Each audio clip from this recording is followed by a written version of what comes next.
아까 우리가 시편 13편의 기도로 같이 기도했는데요. 이런 구절이 있었습니다. 주님, 언제까지입니까? 얼마나 더 오래 주님께서는 나를 잊으십니까? 하는 구절. 이런 고백을 여러분이 해보신 적이 있으신지 모르겠어요. 얼마나 힘들면, 당혹스러우면, 그 어려움이 이어지면 이런 고백을 할까 싶습니다.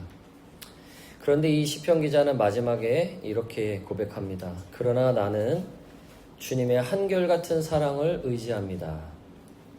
주님께서 구원하여 주실 그때에 나의 마음은 기쁨에 넘칠 것입니다. 결국에는 주님이 나를 구원해 주셔서 그 기쁨이 넘칠 것이다 라고 하는 확신의 고백을 하는 거죠. 바라기는 혹시나 우리의 삶에 어려움이 또 문제가 어쩌면 수개월, 수년 이어지고 있는 것 같더라도 한결같은 주님의 사랑을 의지하여 구원해 주신 그 기쁨이 마음에 넘치게 되시기를 주님의 이름으로 축복합니다.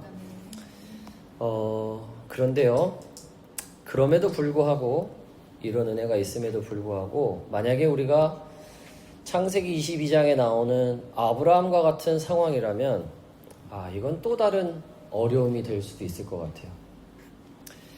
상황이 힘들거나 문제가 생기거나 어떤 아픔이 있다면 하나님께 기도하고 하나님을 의지하면 됩니다. 하나님, 이게 어렵습니다. 이게 문제입니다. 이걸 해결해 주십시오. 뭐 이런 간구하면 되겠죠. 근데 만약에 하나님이 어떤 상황이나 문제로서가 아니라 하나님이 나에게 어떤 너무나 어려운 요구를 해오신다면, 나로서는 감당하기 어려운 말씀을 하신다면, 그러면 그때는 어떨까?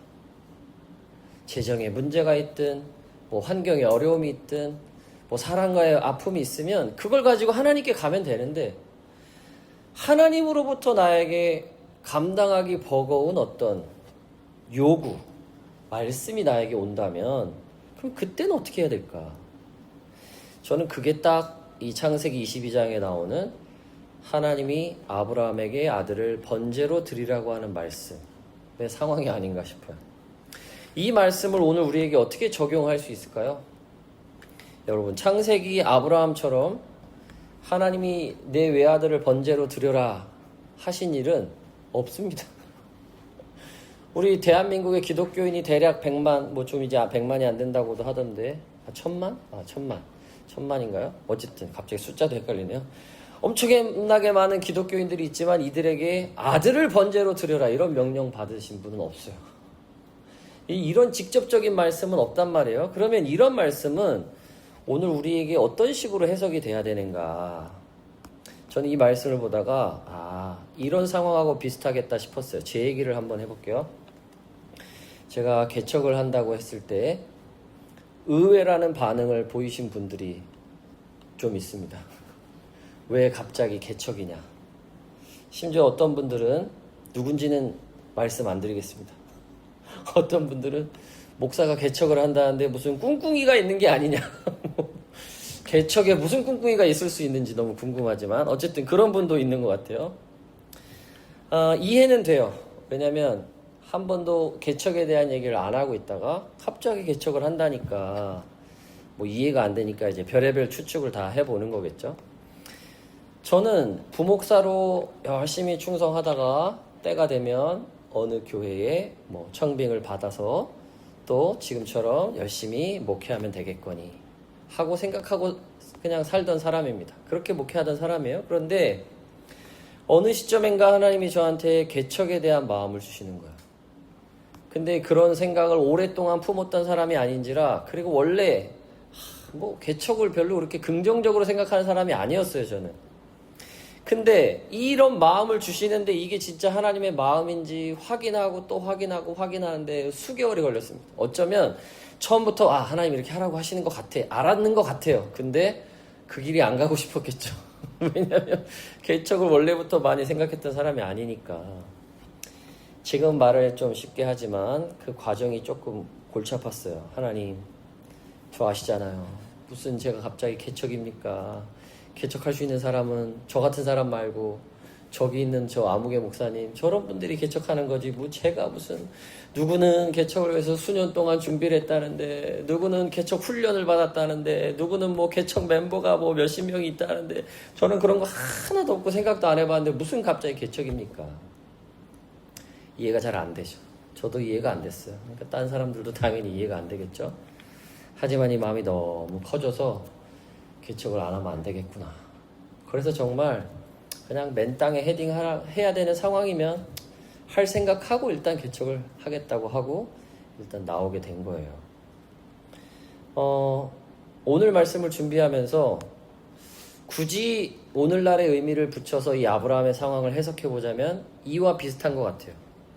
내가 무슨 큰 잘못을 한 것도 아니고 내가 딱히 하나님의 말씀에서 벗어난 것도 아니고 신앙생활을 대충 한 것도 아닌데 뭔가 하나님이 나한테 꼭 벌을 주시는 것처럼 너무 큰 요구를 하시는 것 같을 때 이게 참 어려운 거거든요. 차라리 뭔가 잘못한 게 있어서 벌을 받으면 하나님 잘못했어요 회개라도 할 텐데 이건 그런 종류의 부담감이 아니에요. 이건 그런 종류의 어려움이 아니에요. 분명히 난 하나님 안에 있는데 왜 나를 잘 아시는 분이 이런 요구를 하실까? 난 이게 너무 버거운데 힘든데 이런 요구, 이런 상황 이게 아브라함의 상황이 아닌가 싶어요. 그런데 여러분 놀라운 건요. 그럼에도 불구하고 이렇게 예상하지 못한 분명히 버거운 감당하기 어려운 이런 하나님의 요청에 순종하는 사람들이 있다는 거예요. 이 아브라함처럼. 어떻게 이런 걸 순종할까? 이게 어떻게 가능할까? 굳이 아브라함에게서 힌트를 좀 찾아본다면 일단 이런 것 같아요. 아브라함은요. 우리가 사실 몇 주에 걸쳐서 지금 성령 강림 이후에 계속 창세기 말씀을 쭉 보면서 아브라함을 따라오고 있는데 아브라함에게서 발견할 수 있는 건 한마디로 말하면 아브라함은 그 삶 속에서 신실하신 하나님을 경험한 사람이에요. 이게 무슨 말이냐? 하나님은 말씀하시면 반드시 이루시는 분이라는 사실을 경험해 본 적이 있는 사람이에요. 그냥 한두 번의 문제가 아니라 아브라함의 삶이 그런 삶이에요. 그래서 지식으로 그냥 어디서 들은 정보로 그냥 성경 공부로 하나님 이런 분이야 라고 아는 게 아니라 하나님은 실제로 이러셔 라고 삶에서 그 하나님을 경험한 사람이에요. 그래서 히브리서 11장 19절에 보면 이런 말씀이 있어요. 하나님께서는 이삭을 죽은 사람들 가운데서도 되살릴 수 있다고 아브라함은 생각했다라고 돼 있어요. 그러니까 그 신실하신 하나님을 삶에서 경험하다 보니까 내 아들을 혹시나 하나님 번제로 지금 드리라고 하셔도 저 아들 하나님이 살리실 수 있는 분이니까 번제로 일단 드리자 이런 생각을 했다는 거예요. 그 정도 생각하려면요 정말 신실하신 하나님과의 동행, 그 삶이 신실하신 하나님, 말씀하시면 그 말씀을 반드시 이루시는 그 하나님과의 경험으로 충만해야 됩니다. 그렇지 않으면 의심하죠. 왜 이렇게 하실까? 왜 이런 얘기를 하실까? 이게 될까? 이렇게 하면 큰일 나는 거 아닌가? 온갖 의심을 할 거예요. 그런데 신실하신 하나님을 경험하면 의심의 여지가 사라지겠죠. 여러분, 이 신실하신 하나님을 여러분의 삶에서 많이 경험하시길 축복합니다. 그러면 어떤 일이 일어나느냐? 이제 아브라함의 이야기에 너무 멋있는 클라이막스의 부분이에요. 아브라함이 또 다른 차원의 하나님의 은혜를 경험합니다. 그게 뭐냐? 여호와 이레의 하나님을 경험하는 거예요. 그러니까 하나님은 준비하시는 분이시다 라는 그 하나님의 또 은혜를 경험하게 된다는 거예요.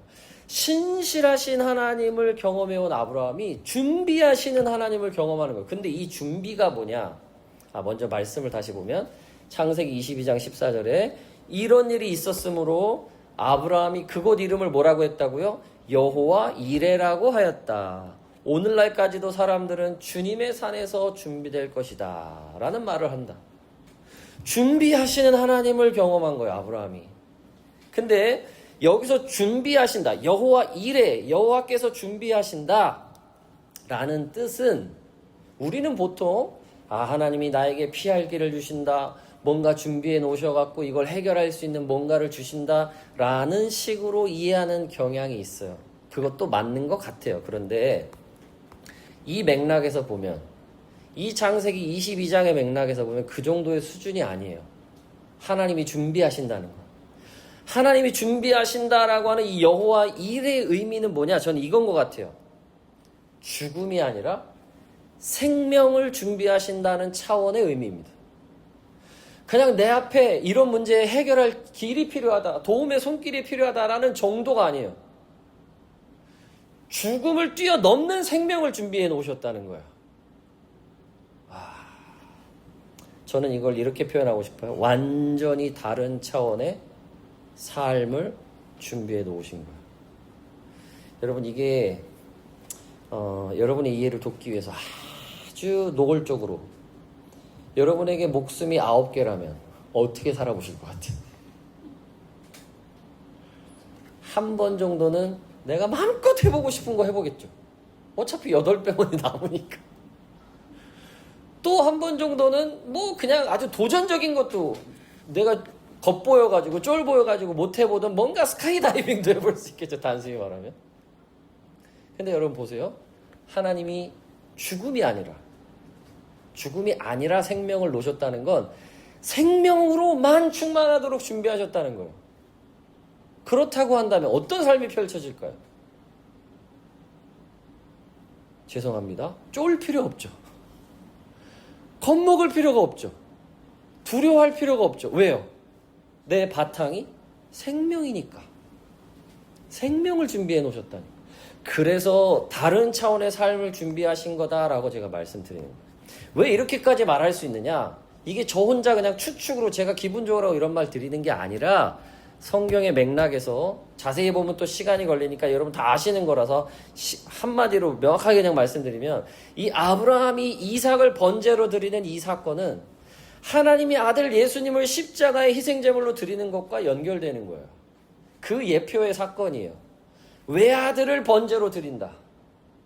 하나님의 아들 예수님을 십자가에 달리신다. 그 죽음 너머에 뭐가 우리 가운데 그 다음에 뭐가 찾아온 거예요? 부활 생명이 부어진 거죠. 이렇게 죽음으로 내몰렸지만 하나님이 뭘 준비해 놓으셨다는 걸 우리는 발견하게 되는 거냐. 예수님이 십자가에 달려 죽으셨지만 하나님은 정작 뭘 준비해 놓으신 거라는 걸 우리가 그 이후에 발견한 거예요. 부활 생명을 준비해 놓으셨다는 걸 발견한 거죠. 아브라함의 사건에서 그래서 이 여호와 이레라는 것도 단순히 뭐 양을 준비해놨다, 피할 길, 이런 단순한 의미가 아니라 하나님이 죽음이 아니라 생명을 준비해 놓으셨다. 근데 그 생명은 육신의 생명 차원이 아니라 영원한 생명, 영생을 준비해 놓으시고 그 삶을 그 영원한 생명의 하나님의 나라의 삶으로 준비해 놓으셨다라는 뜻이 되지 않겠느냐라고 하는 거예요. 그래서 여러분, 예수님을 믿는 자는 사망에서 생명으로 옮겨졌다라고 표현하는 거예요. 그래서 더 이상 이 세상이 아니라 하나님 나라 백성으로 소속이 바뀌었다. 시민권이 어디 있다? 하나님 나라에 있다라고 성경은 말한다는 거예요. 이게 여호와 이레의 의미입니다. 여러분, 우리 사랑하는 동행 길번 여러분, 하나님께서 저와 여러분에게 이 생명을 준비해 놓으셨어요. 이 세상 어디에서도 볼 수 없고 그 세상 무엇으로도 바꿀 수 없고 죽음도 이길 수 없는 생명을 우리 가운데 준비해 놓으셨습니다. 그게 우리의 삶이고 주님 안에 있는 삶이고 하나님 나라의 삶이에요. 근데 여러분, 안타깝게도 이 사실을 많은 이들이 알긴 알아요. 대신 개념으로 알고 있는 거지. 부활, 죽은 다음에 부활이래. 예수님 부활하셨대. 근데 그 부활 생명과 나하고 지금 무슨 상관이 있는 거야? 몰라서가 아니에요. 알긴 알죠. 근데 그 부활 생명이 정말 나에게 있다라고 하는 이 하나님 나라의 삶이 내 안에, 내 삶에 준비되어져 있다라고 하는 걸 경험하지 못하는 이유가 있어요. 머리로는 아는데 경험이 안 돼. 왜 그러느냐? 이 하나님의 요청에 따르질 않거든요. 다시 돌아가는 거예요. 적당한 선에서 내가 이해할 수 있는 선에서만 순종합니다. 내가 이해할 수 있고 용납할 수 있고 판단되고 사람들이 봤을 때 괜찮다라고 하는 선에서만 그냥 뭔가를 합니다. 그런데 정작 내가 봐도 버겁고 누가 봐도 저거 아닌 것 같은데, 근데 하나님의 말씀이 확실하면 버겁더라도 어렵더라도 거기에 순종해서 들어가야 예비된 생명을 경험하는데 적당한 선에서 가고 안 가는 거야. 아까 제가 말씀드렸죠. 제가 개척한다고 했더니 뭐 무슨 소리냐, 뭐 이해가 안 된다, 왜 하냐. 저도 사실은 이해가 안 됐어요. 무슨 다른 계획이 있는 거 아니냐. 그런데 하나님께서 그 마음을 주시니까 버거웠지만 어려웠지만 하나님 마음이 분명하니까. 그리고 또 제가 지나온 삶을 돌이켜보니까 그냥 청년들도 데리고 막 2박 3일 아무것도 없어도 하나님 먹이시는 것도 경험해보고 지금까지 내 삶이 하나님이 다 채우셔서 여기까지 왔는데 결국엔 똑같겠거니 하고 그 신실하신 은혜가 있으니까 이 길로 가니까 여호와 이레를 경험하는 것 같아요. 여러분은 잘 모르실 수 있어요. 근데 저는 지금 여호와 이레 하나님을 만나는 중입니다. 여러분이 지금 여기 와 앉아 있는 것도 제가 볼 땐 여호와 이레입니다. 우리가 이곳에서 지금 예배 드리는 것도 여호와 이레입니다. 그렇다고 한다면 몇 달 후에는 혹은 몇 년 후에는 어떨까요? 그때도 여호와 이레일 거예요. 아직 내 눈에 안 보이지만 제 바탕이 이 준비되어져 있는 생명과 영원한 하나님의 나라의 그 통치의 논리, 원리로 지금 이 바탕이 이렇게 완전히 세팅되고 있는 것을 느껴요. 이런 은혜의 길로 들어설 수 있는 것, 내 안에 혹여나 버겁거나 어려운 왜 하나님이 나한테 이런 말씀을 하실까? 라는 생각이 들더라도 그게 하나의 말씀이라면 거기에 순종해야 돼요. 왜 이런 요구하시는지 아세요? 다시 말씀드립니다. 여호와 이레의 하나님으로 만나 주시려고 그러시는 거예요. 근데 거기까지 안 가면, 내가 이해하는 선에서만 순종하고 말면 그러면 안 되겠죠. 그래서 사도 바울이 로마서에서 이렇게 권면하는 것 같아요. 로마서 6장 13절에 그러므로 여러분은 여러분의 지체를 죄에 내맡겨서 불의의 연장이 되게 하지 마십시오. 여러분은 죽은 사람들 가운데서 살아난 사람답게 여러분을 하나님께 바치십시오. 여러분의 지체를 의의 연장으로 하나님께 바치십시오. 이삭에게 아들을 바쳤던 것처럼 여러분 자신을 하나님께 지금 바치라고 말씀하고 있는 거예요. 권면하고 있는 거예요. 왜요? 여호와 이레 하나님을 만나라고. 그 생명이 준비되어져 있으니까. 근데 여러분 우리는 우리 자신을 어디에 바치고 있을까요? 우리의 시간, 우리의 마음, 우리의 에너지 어디에 바치고 있나요? 제가 설교를 준비하다가 저 건너편에 있는 현대백화점 현수막이 또 눈에 보였어요. 제가 나한테 이렇게 말하는 것 같아요. 이리 와서 너를 바쳐라.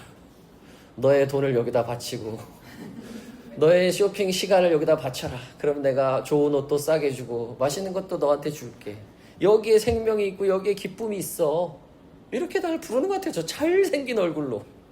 몇몇 여자분은 저거 보고 갔을 거예요 이미. 교회를 오고 가느라고 버스를 타려고 정류장에 이렇게 서 있으면 온갖 광고판이 제 앞을 지나갑니다. 어젠가? 그제였나? 7,000원만 바쳐. 그럼 온갖 재밌는 걸 너한테 다 보여줄게. 넷플릭스 광고가 눈에 보이더라. 4,500원만 바쳐. 그럼 넌 스포츠도 볼 수 있고 드라마도 볼 수 있고 다 알 수 있어.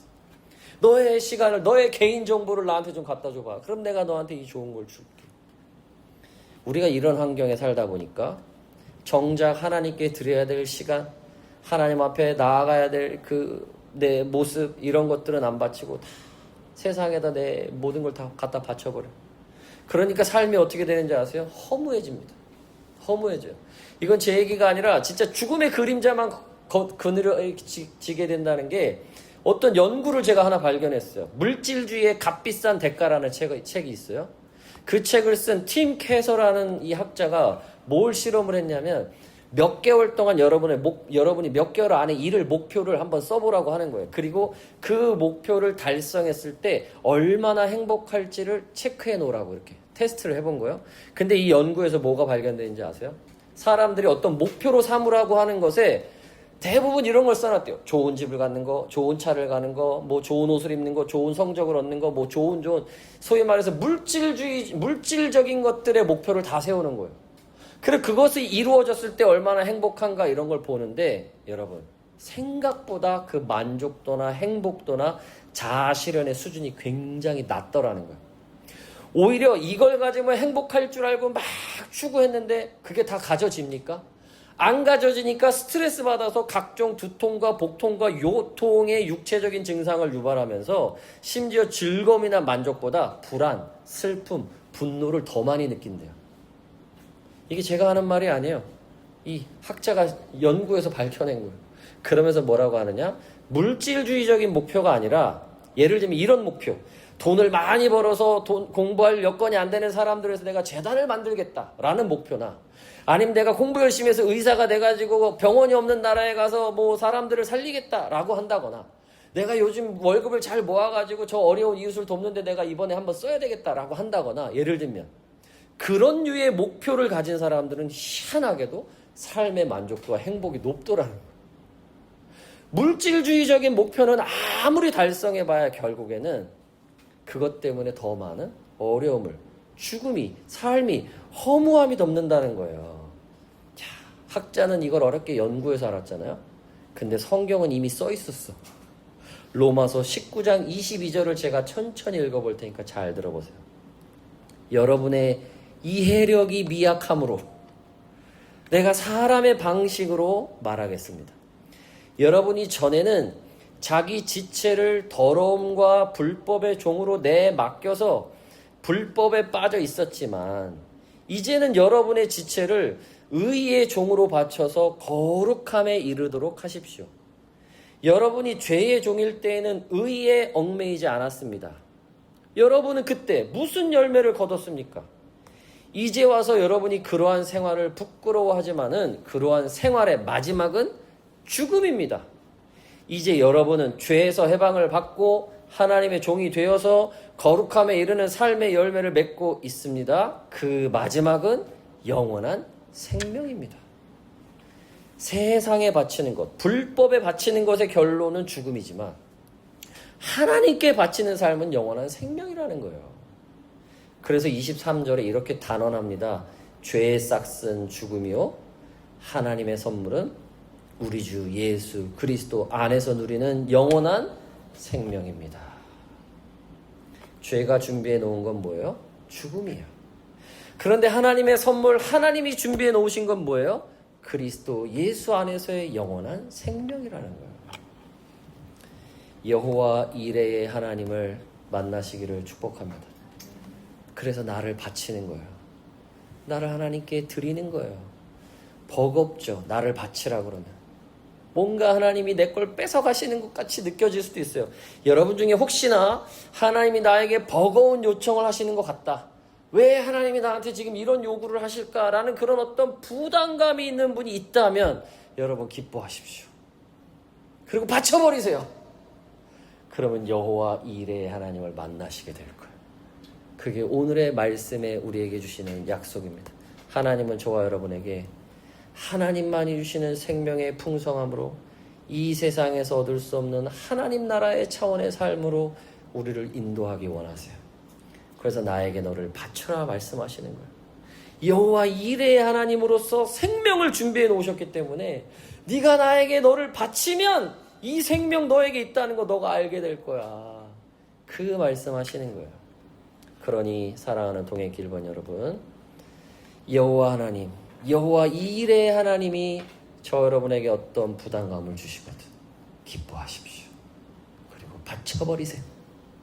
그러면 생명의 풍성함으로 하나님의 나라의 그 놀라운 은혜의 삶으로 우리를 이끌어 주실 줄 믿습니다. 그 은혜로 승리하시기를 주의 이름으로 축복합니다.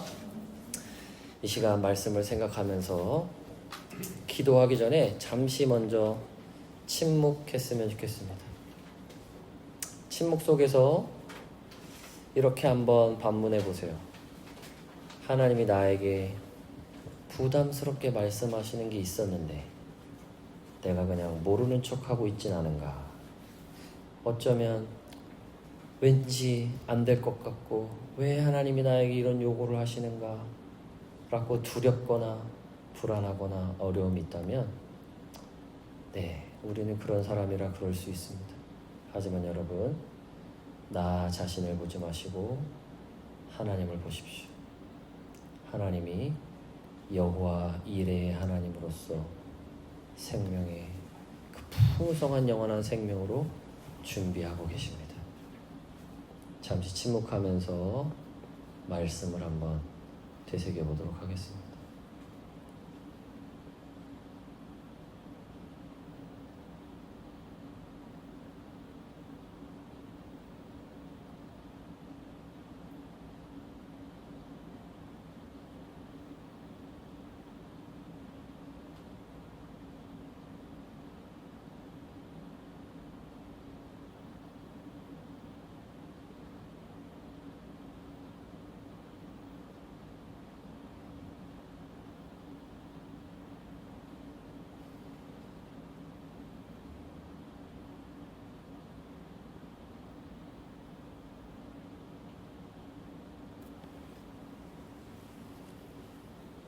그리고 우리 이렇게 간구하면서 함께 기도합시다.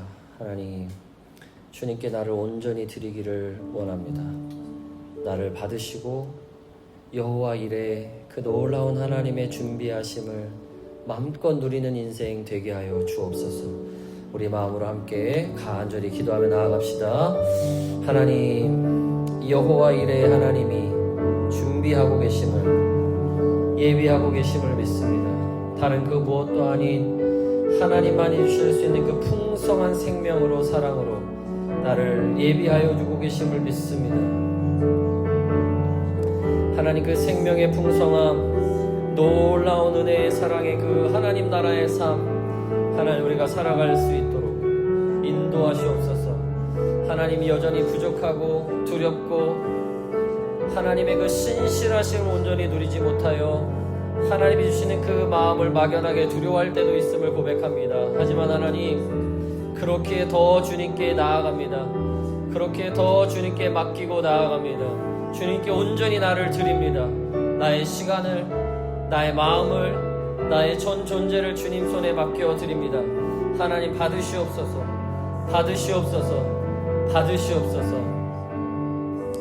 죽음인 것 같아도 하나님은 생명을 예비하고 계시고, 끝일 것 같아도 하나님은 새로운 삶을 준비하고 계심을 믿습니다.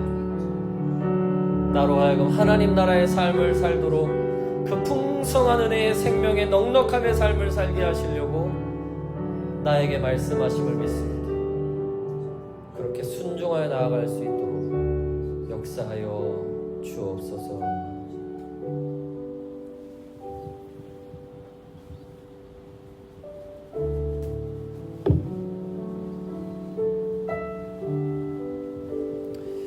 하나님, 여호와 이레 준비하신 하나님을 믿음으로 바라봅니다.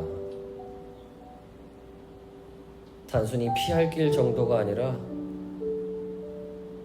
그 어떤 것도 필요치 않을 만큼의 풍성한 생명으로 준비하고 계심을 바라봅니다. 담대하게 그리고 기쁨으로 주님께 나를 드리기 원합니다. 맡겨드리기 원합니다. 온전히 번제로 올려드리기 원합니다. 받으시고 하나님의 생명의 풍성함을 드러내 주옵소서. 예수님의 이름으로 기도합니다. 아멘.